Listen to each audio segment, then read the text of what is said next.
এই দপ্তরটা দেখে পরিবেশ দপ্তর। এই যে লাইসেন্স দেয় না বাজি যে পড়ে, আমাদের এখানে বক্তারনগরে মালাকার পরিবাররা বাজি তৈরি করতো, ওর লাইসেন্স লাগে ডিএম এর কাছ থেকে, ওই লাইসেন্স রিনিউ করতে হয়। আপনাদের এখানে যদি কারোর বন্দুক থাকে তার লাইসেন্স ডিএম কে রিনিউ করতে হয়, থানায় জমা দিতে হয়, এটা সরকারের নিয়ম আছে। এই পরিবেশ দপ্তরের মালিক কে এখন? আমি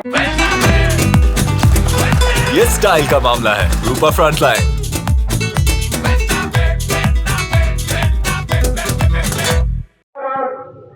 বড় অফিসটা জামুরিয়া পৌরসভা নয়।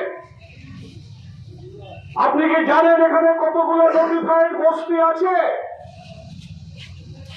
আমাদের প্রতিনিধি যারা যাবে তারা জিজ্ঞেস করবেন এই বস্তিতে আপনি কি কাজ করছেন। আপনি কি জানেন আপনার এখানে কোনো ওয়ার্ড কমিটি নেই, যা আমরা তৈরি করেছিলাম? আপনি কি জানেন আপনার পাশে যারা ট্যাক্সে বসে থাকে वो मिलजुल के यहाँ पर पूजा होना चाहिए। পশ্চিম বাংলায় শান্তি চাই আমরা, আর এখানে বড়দের যে ডেপুটেশন আছে শান্তির সঙ্গে হবে। পুলিশের দরকার নেই, কিন্তু পুলিশের নিয়ম আছে, থাকতে হয় ওদেরকে। আর একটা ছবি তোলে তারপরে ওটা পাঠিয়ে দেয়, সেটা উপায় নেই। চাকরি করতে গেলে সরকারের ঘরে একটা খরচ হিসেব রাখতে হবে। কিন্তু পুলিশ জানে এটা ভালো করে যে বামফ্রন্টের আমলে যে শান্তিতে কাজ করেছে, তারপরে এখানে যে পৌরসভার এই ভবনটা তৈরি করেছিলাম রক্ষণাবেক্ষণের অভাবে, তাদের যে সাংস্কৃতিক কাজকর্ম সেটা কেন বন্ধ হয়ে গেছে? আদিবাসী পাড়াগুলোতে কেন পানীয় জল নেই? কেন বকরা গ্রামের মানুষকে কষ্ট করে মেয়েদের পানীয় জল দিতে হবে? কেন আজকে বস্তিগুলোতে আজকে কোনো সাফাইয়ের অভিযান নেই? কেন ট্রেড লাইসেন্স আর ট্যাক্সের নামে লক্ষ লক্ষ টাকা এই বড়তে আদায় করা হচ্ছে? আমরা যখন এখানে শিল্পের কাছ থেকে, আর এখানে কিছু পোশাক কুত্তা আছে মালিকের, এই জামুরিয়া বাজারে ঘুরে বেড়ায়, তারা মালিকের হয়ে গুন্ডামি করে, আর থানাতে একটা মশলা জমা করে তারা তোলা উঠিয়ে। পুলিশ কেন পাহারা দিতে এসছে আজকে এখানে? পুলিশ জানে না এই ট্রাফিকের নাম করে আপনাদের এই রাস্তার উপর থেকে কারা টাকা তোলে? আগে যিনি বড়বাবু ছিলেন ওকে আমি বলেছিলাম, উনি এখন বাঁকুড়ায় ট্রান্সফার হয়ে গেছেন, আমি ওইটা বন্ধ করবো। এটা দেখতে খারাপ লাগে, লোকে বলে, আমার খারাপ লাগে।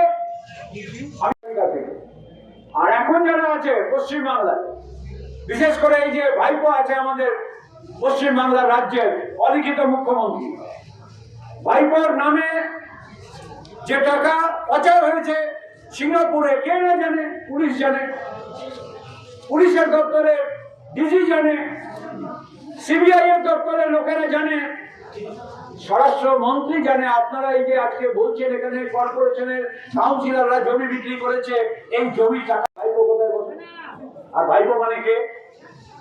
পশ্চিম বাংলাকে লুটে রাখা কে করেছে?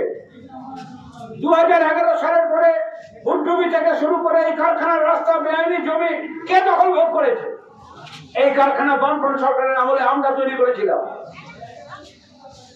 এডিডিএর উদ্যোগে যখন মঙ্গলপুর হয়েছিল রানীগঞ্জে, একই সঙ্গে জামুরিয়া শিল্প চালু করেছিল। আর আপনাদের সেই কারখানাতে যে লোকেরা কাজ করতো তাদেরকে এখন ধাক্কা মেরে বের করে দিয়ে বাইরের থেকে লোক আমদানি করা হচ্ছে। বললে আমার গায়ে লাগে কি? আমিও সরকারে ছিলাম একসঙ্গে। রাস্তার উপর থেকে পুলিশ বের করা টাকা তুলে নিয়ে চলে যাবে, কার প্রশ্রয় নিচ্ছে? তৃণমূলের নেতারা এখানে কারখানা থেকে ভাগ নেয় কি নেয় না?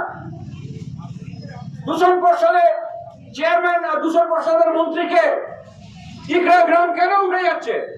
দূষণ পর্ষদ নিয়ন্ত্রণের যে দপ্তর আছে সেই দপ্তরের মন্ত্রী এখন মাননীয় মুখ্যমন্ত্রী। আপনারা জেনে রাখেন, কদিন আগে বাজি কারখানাতে 3 জন বাচ্চা।